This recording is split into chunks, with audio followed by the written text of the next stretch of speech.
요한계시록은 예수님에 관한 계시입니다. 마태복음, 복음서는 예수님의 스토리입니다. 요한계시록에서도 우리가 예수님을 만났고 마태복음에서도 우리가 예수님을 만나게 될 것입니다. 그러나 어떤 한 부분에서는 예수님의 실제 이 땅에 사신 실제 삶을 우리가 나눌 것이기 때문에 더 생생하고 더 강력하고 뜨겁게 우리가 경험하는 시간이 임하게 될 줄 믿습니다. 제가 마태복음 말씀을 여러분들하고 나누기로 준비하면서 기도했는데 이 두 가지 소망이 마지막에 생겼어요. 하나님이 복음서를 나누면서 어떤 마음을 우리가 성도님들과 함께 나눠야 할까요? 두 가지 마음을 주셨어요. 여러분, 마태복음에는 두 가지 터닝 포인트가 있어요. 그 두 가지 터닝 포인트를 전후해서 마태복음의 분위기가 확 바뀌어요. 첫 번째 터닝 포인트는 마태복음 4장 17절 말씀입니다. 함께 읽겠습니다. 17절 시작. 그때부터 예수께서 말씀을 전파하기 시작하셨습니다. 회개하라, 하늘나라가 가까이 왔다. 그때부터는 언제를 얘기하냐 하면 세례 요한이 예수님 이전에 길을 예비하다가 헤롯 왕에게 감옥에 잡혀 들어갑니다. 그때를 얘기합니다. 세례 요한이 감옥에 갇힌 그때부터 예수님께서 말씀을 전파하기 시작하셨다라는 거예요. 이때부터 예수님께서 본격적으로 공생애를 시작하시고 치유 사역을 시작하시고 말씀 선포를 시작하셨습니다. 저는 여러분 삶 속에 이 첫 번째 터닝 포인트가 반드시 시작돼야 한다라고 믿습니다. 말씀이 들려지고 말씀이 여러분 가운데 역사하시기 시작하는 거예요. 제가 복음서를 나누기 결정했다라고 하니까 어떤 한 분이 저에게 오셨어요. 그분에게 여쭤보진 않았지만 나눠도 괜찮을 것 같아요. 저를 위해서 늘 기도해 주시는데 최근에 기도하다가 환상 하나를 보셨다는 거예요. 환상을 보셨는데 제가 꿈에서 열심히 설교 준비를 해가지고 메시지를 전하는 거예요. 메시지를 전하는데 어떤 모습의 환상이 나타났냐 하면 마치 아주 잘 꾸며놓은 메뉴판처럼 그 말씀을 메뉴판에 담아가지고 메뉴판을 하나씩 놓듯이 하나씩 놓더라는 거예요. 근데 어떤 분들은 그 메뉴판을 가지고 가고 어떤 분들은 안 가지고 그냥 돌아간다라는 거예요. 여러분 그 메뉴판 다 가지고 돌아가셔야 돼요. 저는 이 터닝 포인트가 여러분 이 공동체 안에 반드시 일어나야 된다라고 믿습니다. 하나님의 약속이라고 믿어요. 하나님의 주신 말씀을 다 듣고 그냥 흘려보내는 것이 아니라 정말 귀한 무엇인가를 가져가듯이 떠나실 때 삶 속에서 이 말씀을 가지고 살아가는 거예요. 이게 첫 번째 터닝 포인트입니다. 두 번째 터닝 포인트는 뭐냐면 여러분이 잘 아시는 것처럼 예수님께서 제자들에게 물어보셨어요. 사람들이 나를 누구라고 하더냐? 세례 요한이라고도 하고 엘리야라고도 하고 선지자 중에 한 명이라고도 하더이다. 예수님께서 제자들에게 다시 물어보세요. 그러면 너희는 나를 누구라고 생각하느냐? 그때 베드로가 17절에서 16장 17절에서 이렇게 얘기합니다. 주는 그리스도시요 살아계신 하나님의 아들이십니다.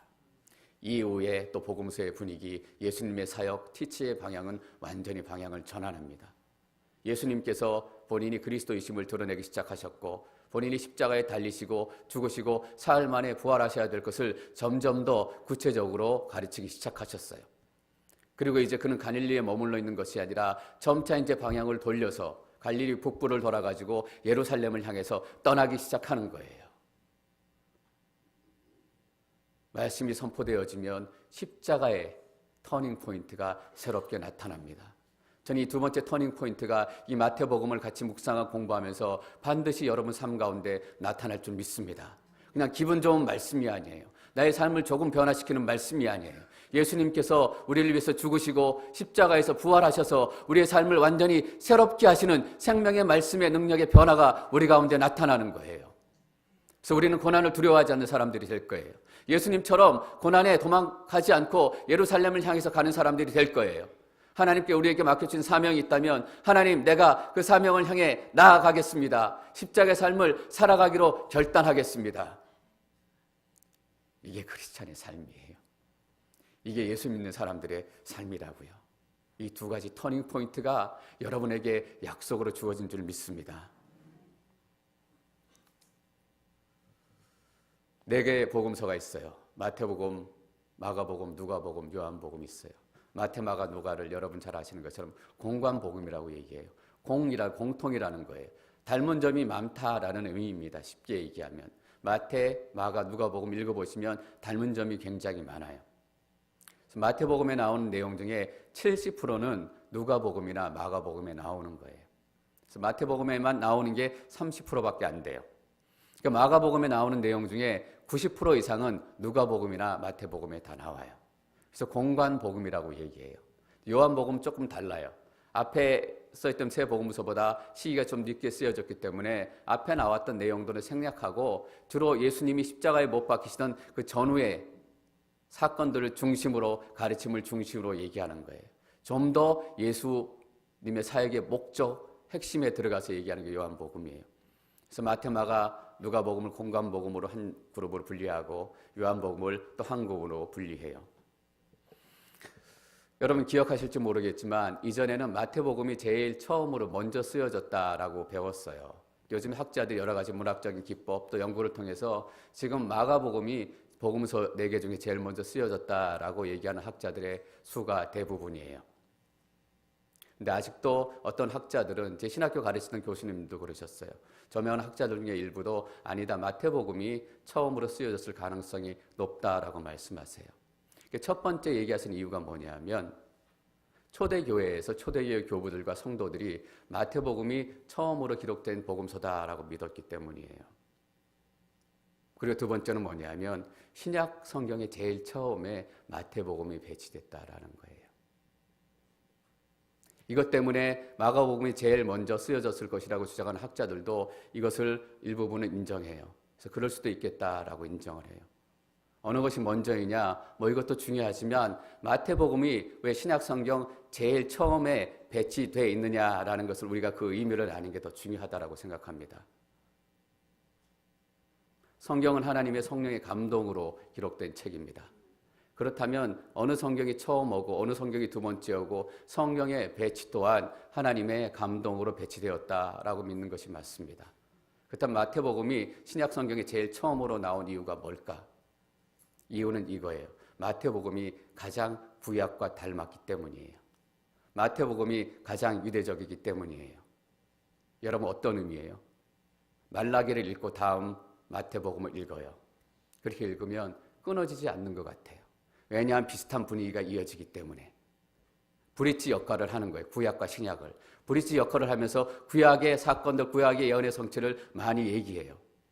왜 그렇게 마태복음을 통해서 브릿지를 이루었을까? 구약이 갑자기 끝나고 완전히 새로운 것이 시작되는 것이 아니라 구약으로 연결돼서 신약으로 넘어갔다라는 것을 얘기하려고 했을까? 이거 하나예요. 예수 그리스도의 오심은 하나님의 계획이었다라는 거예요, 여러분. 구약의 수백 년, 수천 도 동안 하나님께 계획하시고 준비하시고 예언자들을 통해서 예언하신 그 사건이 예수 그리스도를 통해서 이루어졌다라는 거예요. 예수님은 우연히 오신 게 아니에요. 어떤 사람이 태어나 살다가 착하게 선하게 좀 능력 있게 살다가 보니까 그리스도 메시아가 된 것이 아니라 구약에서 수차례 수백 번 언급했던 그 사건들이 예수님을 통해서 성취되었다라는 것을 얘기해 주는 거예요. 그래서 마태복음은 이런 표현 자주 나와요. 이것은 예언자를 통해서 예언하신 그 말씀을 이루게 하시려고 한 것이다. 마태가 이걸 일부러 많이 썼어요. 구약의 성취다. 여러분 우리 신앙생활에 어떤 의미와 도전을 줘요? 우리의 삶은 우연이 아니다라는 거예요. 우리가 우연히 그냥 좋은 마음이 들어서 필리핀 아우리치 선교를 위해서 후원하고 바자회하고 와서 냉면 먹어야지. 와서 먹어야지. 이랬던 게 아니라는 거예요. 우리가 하나님에서 행하는 모든 구원의 사역과 관련된 일들은 우리 스스로 하는 것 같지만 하나님의 계획 안에 철저하게 준비되어 있던 사건이라는 거예요. 그러니까 안 망해요, 여러분. 구원의 사건은 절대 무너지지 않아요. 교회는 절대 무너지지 않고 크리스찬 공동체는 절대 무너지지 않아요. 건물은 사라지고 건물은 없어지고 교회 이름은 바뀌어요. 그러나 주는 그리스도시요 살아계신 하나님의 아들이십니다 라고 고백하는 믿음의 공동체는 어떤 시대에도 사라지지 않는 거예요. 우리가 우리 자녀를 위해서 기도해요. 지긋지긋한 원수 같은 남편을 위해서 기도해요. 우리가 그냥 기도하는 것 같잖아요. 잘 기억하세요. 구원의 사건, 구원의 기도는 우리의 힘으로 시작된 거 아니에요. 하나님께서 소원을 먼저 주신다라고 얘기했어요. 우리가 그냥 문득 기도하려고 하는 게 아니라 기도하고 싶다라는 소원을 우리에게 먼저 주세요. 그래서 이렇게 얘기하잖아요. 너희 안에 선한 일을 시작하시니가. 우리 안에 선한 일을 누가 시작했어요? 내가 시작했다라고 성경은 얘기하지 않아요. 하나님께서 시작하셨고 예수 그리스도가 시작하신 거예요. 그러니까 누가 이뤄요? 예수 그리스도가 이루시게 될 것이다. 아동바동하지 마십시오. 그래서 우리는 예수 믿으면 live fully alive예요. 충만하게 사는 거예요, 여러분.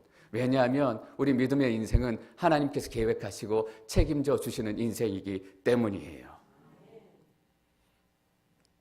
그래서 우리가 감동을 가지고 연초가 되면 결심해요. 하나님, 제가 올해는 성경 일독하겠습니다. 그리고 창세기를 딱 열어서 읽어요.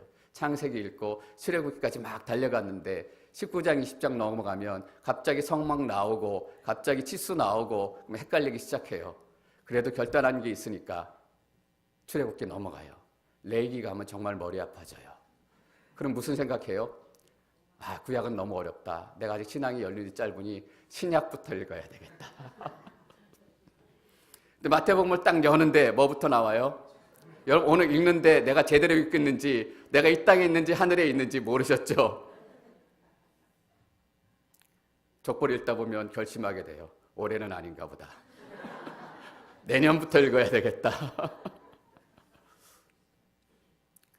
족보를 시작한 이유가 있어요. 이 족보가 가장 유대적이기 때문이에요. 그 전에 한번 말씀드렸어요.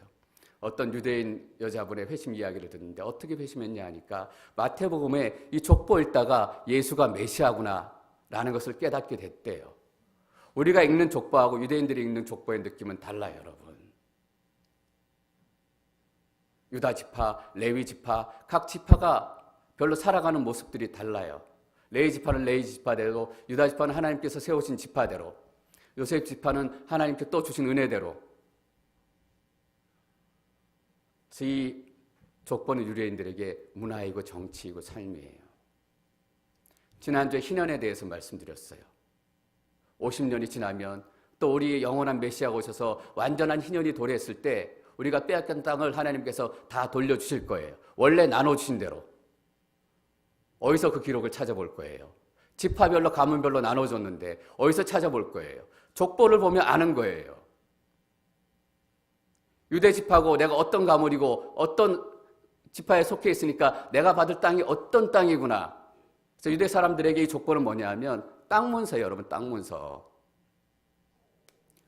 우리가 가지고 있는 개념하고 완전히 달라요. 가장 유대적인 것이 이 족보이기 때문에 이 족보로 시작하는 거예요. 그래서 구약하고 신약이 연결이 되는 거예요. 그래서 유대인들이 읽어도 어떤 사람들이 읽어도 끊어지지 않고 계속 구원의 역사를 묵상해 갈 수 있는 거예요. 1장 1절 말씀 함께 읽겠습니다. 1장 1절 시작.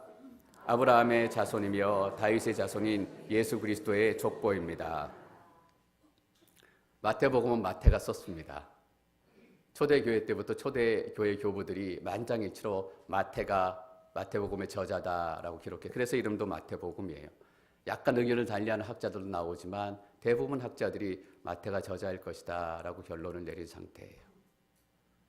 성경에서 마태에 대해 설명하고 있는 구절이 한 구절 있어요. 마태복음 9장 9절 말씀 함께 읽겠습니다. 9절 시작. 예수께서 그곳을 떠나 길을 가시다가 사람이 생관에 앉아 있는 것을 보셨습니다. 예수께서는 마태에게 나를 따라라고 말씀하셨습니다. 그러자 마태가 일어나 예수를 따랐습니다. 마태는 이런 사람이었습니다. 세관에 앉아 있는 사람이었어요. 지금으로 얘기하면 앞잡이에요. 쉽게 얘기하면 세금을 징수하는데 지금 뭐 IRS처럼 세금을 그냥 걷는 정도가 아니라 로마인들이 착취했잖아요. 제사장들이 착취했잖아요. 착취하는 만큼 억지로 끌어내야 돼요. 거짓말도 해야 되고 우격다짐도 해야 되고 속이기도 해야 되고 때로는 장부도 좀 바꿔야 돼요. 거짓말하고 교활하고 그래서 숫자를 만지니까 똑똑하고 세문 밝고 지금도 그런 사람 만나기 두렵죠, 여러분. 만나면 아이고 당하지는 말아야 되겠다 이런 생각하게 돼요. 그런 사람이 마태였다고요. 다른 복음서에서는 마태를 어떻게 잠깐 소개하냐면 레위라고 하는 마태. 레위가 개인적인 이름일 수도 있어요. 근데 어떤 학자들은 레위가 개인적인 이름을 넘어서서 마태가 레위 지파였을 가능성이 있다라고 얘기해요. 충분히 일리 있는 추정이라고 저는 생각해요. 여러분, 그렇다면 우리가 어떤 생각을 할 수 있냐면 마태는 레위 지파다. 여러분, 레위 지파가 살아야 되는 삶, 하나님의 말씀을 묵상하고 제사를 준비하고 남들보다 더 거룩한 삶을 지키고 독주를 멀리하고 그렇게 살아야 되는 사람이에요. 근데 세관에 앉아가지고 착취하고 속이고 장부 바꾸고 사람들이 어떻게 볼 거예요? 레위 마태라고 부를 때마다 네가 레위 지파이면서 그렇게 사냐? 자기들도 그렇게 살면서 더 욕했을 거 아니에요. 멸시하고 조롱하고. 마태가 그 조롱의 눈길 몰랐겠어요? 멸시의 느낌 몰랐겠어요? 그때마다 마태는 뭘 결심했을까요? 내가 돈 많이 벌어서 복수하겠다. 우리도 무시당하면 지금 그렇게 결심하잖아요. 내가 돈 많이 벌어서 반드시 복수할 것이다. 마태라는 사람이 세관에 앉아있대요. 앉아있다라는 말이 저는 의미 있는 것 같아요. 나는 그냥 이대로 살아야 되겠다. 이대로 이 꿈, 내가 좀 더 돈 많이 벌어가지고 내가 무시한 거 돈으로 갚아주겠다. 이게 내 꿈이구나 라고 생각하고 앉아서 그냥 사는 사람이에요. 예수님께서 지나가셨다가 마태를 부르셨어요. 예수께서는 마태에게 나를 따르라 라고 말씀하셨습니다. 그런데 마태가 장부 정리하던 거 마치고 돈 계산하던 거 은행에 넣고 이렇지 않고 그러자 마태가 일어나 예수를 따랐습니다. 예수를 따른 거예요. 여러분들에게 제가 질문을 던져볼게. 여러분의 직업은 무엇입니까? 여러분의 꿈은 무엇입니까? 여러분의 이전까지의 꿈, 지금까지 직업이 무엇이었던 간에 이제 하나님께서 마태를 여러분들을 부르실 줄 믿습니다. 나를 따르라. 거짓말장이 마태를 사용하셨던 하나님이라면 여러분들을 불러 세우셔서 사용하실 수 있는 거예요.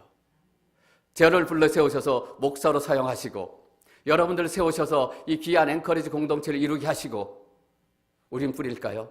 우리가 믿음의 계획 안에서 기도하고 있는 우리의 자녀들, 남편, 가정, 직장 거기에 있는 사람들을 마태처럼 부르셔서 나를 따르라 라고 해서 우리의 삶으로 복음서를 써내려가게 하실 거예요. 이게 남의 일이 아니에요, 여러분. 이 마태의 일이 우리라고요. 마태복음 신약의 첫 번째 여는 두 단어가 이거예요. 비블리오, 게네세우스. 게네세우스는 게네시스란 말이에요. 비블리오는 여러분 바이블이죠. 바이블. 책이라는 의미예요. 그리고 게네시스는 탄생, 기원, 그리고 족보라는 의미를 가지고 있어요. 이것은 예수님의 족보에 관한 책이다. 이것은 예수님의 스토리에 관한 책이다. 예수님의 시작에 관한 책이다라는 거예요. 근데 여러분 게네시스가 재밌는 단어예요. 헬라어 게네시스예요. 영어로 발음하면 뭐예요? 제네시스예요. 마태는 지금 새로운 창조에 대해서 얘기하고 싶은 거예요. 하나님께서 첫 번째 창조를 행하셨어요. 하늘과 땅을 지으시고 첫 번째 이 땅에 창조를 허락하시고 이제 신약 시대를 열면서 예수 그리스도를 통해서 두 번째 창조를 우리 가운데 허락하시는 거예요. 그 창조가 뭐예요? 예수 그리스도 메시아가 이 땅에 오시는 것입니다. 그래서 우리는 두 번 태어나요, 여러분. 첫 번째 아버지와 어머니의 몸에서 천지 창조를 경험하는 것처럼 물리적인 창조를 경험합니다. 그리고 두 번째 창조, 게네시스. 두 번째 제네시스. 예수 그리스도를 메시아로 만나서 영적인 제네시스를 경험하는 거예요.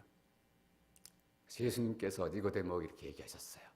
성령으로부터 위에서 거듭나지 않으면, 새로운 제네시스가 너희 삶 가운데 시작되지 않으면 이 이야기가 이 이야기예요. 마태복음은 제2의 천지창조에 관한 이야기입니다. 예수 그리스도에 관한 스토리, 이 스토리는 한 청년의 인생의 스토리가 아니라 새로운 천지창조에 관한 스토리예요. 그래서 이 스토리를 경험한 사람들은 모든 것이 다 달라요. 이전에 보였던 하늘, 이전에 보였던 땅, 내가 만나는 사람들 다 당연히 다르죠. 내가 새로운 땅, 새로운 하늘 아래서 살고 있기 때문에. 2절부터 17절까지 족보가 쭉 시작됩니다. 족보의 두 가지 특징만 저희가 좀 말씀을 나누고 마치겠습니다. 첫 번째 특징은 이것입니다. 2절 말씀 읽겠습니다. 2절 시작. 유다와 그 형제들을 낳고. 마태 족보의 특징은 아브라함을 강조하는 거예요. 그리고 6절 말씀 읽겠습니다. 6절 시작. 이새는 다윗 왕을 낳았습니다. 다윗은 원래 우리아의 아내였던 여인에게서 솔로몬을 낳고. 마태 족보의 특징은 아브라함을 강조하고 다윗을 강조하는 것입니다. 왜냐하면 아브라함이 지금 이스라엘이 이스라엘 되게 했던 사람이에요. 유다가 유다 되게 했던 사람이에요. 이스라엘 백성들이 택한 백성이 되게 했던 사람이에요. 하나님께서 너희들을 아브라함을 통해서 민족을 세우시고 나라를 세우시고 열국을 향한 소망을 시작하겠다라고 생각하시고 나라를 세우기 시작하셨잖아요. 선택받은 백성. 다윗은 뭐냐면 선택받은 백성 중에서 선택받은 사람이에요. 이스라엘에 두 가지 중요한 언약이 있어요. 첫 번째는 아브라함의 언약이에요. 내가 너로 큰 민족을 만들어 너를 통하여 모든 민족이 축복을 누리게 할 것이다. 두 번째 다윗 언약은 사무엘하 7장에 나옵니다. 내가 다윗의 자손을 통해서 영원히 쓰러지지 않는 왕좌 보좌를 세울 것이다. 메시아의 나라를 예언하셨어요. 왜 아브라함과 다윗을 강조할까? 서두에 나눴던 것처럼 예수 그리스도는 구약의 예언의 성취다라는 것을 강조하고 싶었기 때문입니다. 특별히 6절에서는 이렇게 얘기해요. 이새는 다윗 왕을 낳았습니다. 다른 사람을 다 그냥 이름 얘기하는데 다윗만 왕이라는 걸 붙여요. 왜냐하면 왕이었기 때문이에요. 이스라엘 백성들이 왕을 달라고 하나님께 때를 썼어요. 너희 마음에 드는 왕을 골라봐라 얘기하니까 보기 좋은 사울을 세웠잖아요. 실패했어요. 하나님께서 다른 왕을 세우셨어요. 그게 이스라엘의 왕이에요. 다윗 왕. 그 왕을 통해서 세워진 영원한 왕이 너희 이스라엘 가운데 올 것이다 라고 하나님께서 예언하신 거예요. 예수님은 뭘로 오셨어요? 왕으로 오셨다는 거예요. 유대인의 왕으로 오신 분이 바로 예수 그리스도이시다. 예수님께서 마지막에 죽으실 때 십자가에 달린 죄패의 이름이 뭐예요? 유대인의 왕입니다. 예수는 메시아이다. 예수는 너희들의 왕이다 라고 선포하는 게 이 족보의 첫 번째 메시지입니다. 근데 유대인들이 많은 사람들이 이 메시지를 받지 못해요.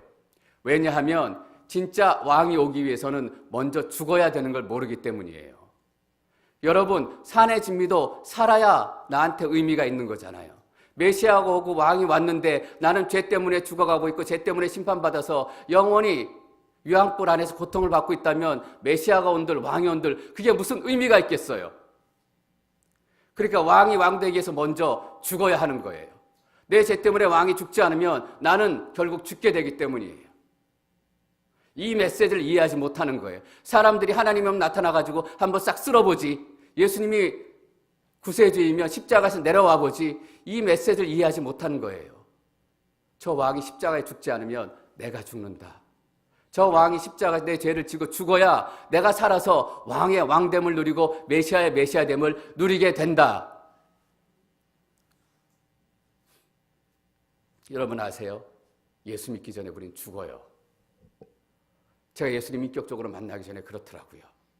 내 안에 있는 상처, 아픔, 죄들이 얼마나 아프게 나를 찌르기 시작하는지 소리 지르지 않고 통곡하지 않고 부르짖지 않고는 견딜 수가 없겠더라고요. 하나님, 난 이렇게 살 수 없습니다. 고통스럽습니다. 내가 먼저 죽지 않으면 왕이 와도 꽝인 거예요, 여러분. 이게 눈이 열려야 돼요. 왕이 우리 가운데 임하셨습니다. 그래서 마태의 족보는 왕들의 이름을 집어넣어요. 마태의 족보하고 누가의 3장에 나오는 족보하고 달라요. 왜 그럴까? 가장 합당한 이론이 이거예요. 마태 복음에서 마태는 족보를 통해서 왕의 계보를 얘기하고 싶었던 거예요. 뭐냐 하면 태정태세 문단세 여러분 잘 아시죠? 100년이 지나도 잊혀지지 않아요, 그거는. 거기에 태정태, 태종 이방원 세 번째 왕이잖아요. 그 다음에 세종대왕인데 세종대왕이 세 번째 아들이더라고요. 두 번째 아들이 누군지 아냐면 효령대군이에요. 세종대왕이 막이 됐지만 효령대군도 태조 이성계의 후손이에요. 왕족의 라인이에요. 효령대군의 아들이 쭉 나와서 있는 거예요. 요셉이 거기 있어요. 근데 내가 왕족이라는 걸 강조하고 싶어요. 이 족보를 통해서. 왜냐하면 메시아가 왕이라는 걸 강조하고 싶으니까. 효령대군의 이름을 쓰는 게 아니라 태종의 이름을 쓰고 세종대왕 이름을 쓰는 거예요. 왜냐하면 여기서 아들이라는 것은 딱 직계 아들을 의미하는 것이 아니라 같은 자손을 의미하는 거기 때문이에요.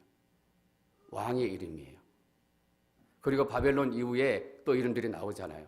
만약에 이스라엘 왕국이 계속됐으면 이 사람들이 실제 왕이 되어서 통치했을 사람들이에요. 근데 누가복음은 인간적인 복음이에요. 이 땅의 모든 사람들을 향한 복음이에요. 그러니까 실제 직계 라인은 따로 올라가는 거예요. 그러니까 달라요. 다윗이 왕이고 예수 그리스도가 왕족, 혈통이라는 것을 강조하기 위한 것이에요. 두 번째는 여자의 이름이 등장한다라는 것입니다. 3절에서 6절까지 말씀 다시 한번 읽겠습니다.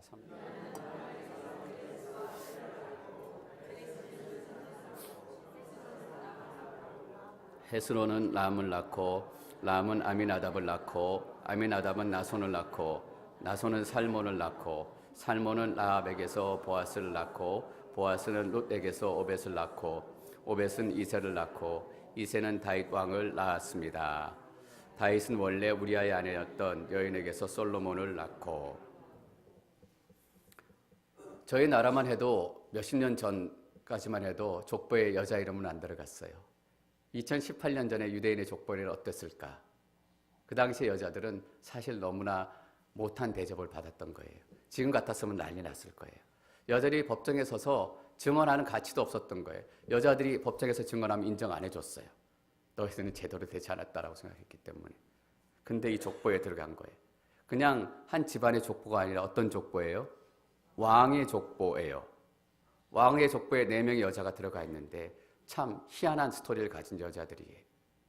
다말 시아버지와 함께 잠자리를 해가지고 아들을 낳은 사람이에요. 라합, 여호수아가 여리고성을 쳐들어갈 때 여리고성 성문 위에 창녀 생활을 하면서 있던 여인이에요. 물론 이방인이에요. 룻, 모압 여인이에요. 성적으로 부도덕하진 않았지만 이방인이었어요. 특별히 모압 여인이었어요. 출애굽기하는 또 신명기에 보면 이런 말씀이 나와요. 이스라엘 백성이 광야에서 이제 마지막으로 가나안 땅으로 들어가려는 찰나에 모압 여인들을 써가지고 타락하고 죄짓게 만들어요. 너무나 큰 상처를 주었기 때문에 하나님께서 앞으로 10대 동안 모압 사람들은 이스라엘 총회에 들어오지 말게 하라라고 명했던 나라가 모압이에요. 그 모압 출신의 여인이에요. 그리고 우리아의 아내였던 여인에게서 누구예요? 밧세바예요. 우리아의 아내였던이라는 걸 강조해 뭐예요? 유부녀였다는 걸 강조하는 거예요. 유부녀가 다윗 왕하고 바람이 나서 솔로몬을 낳은 거예요.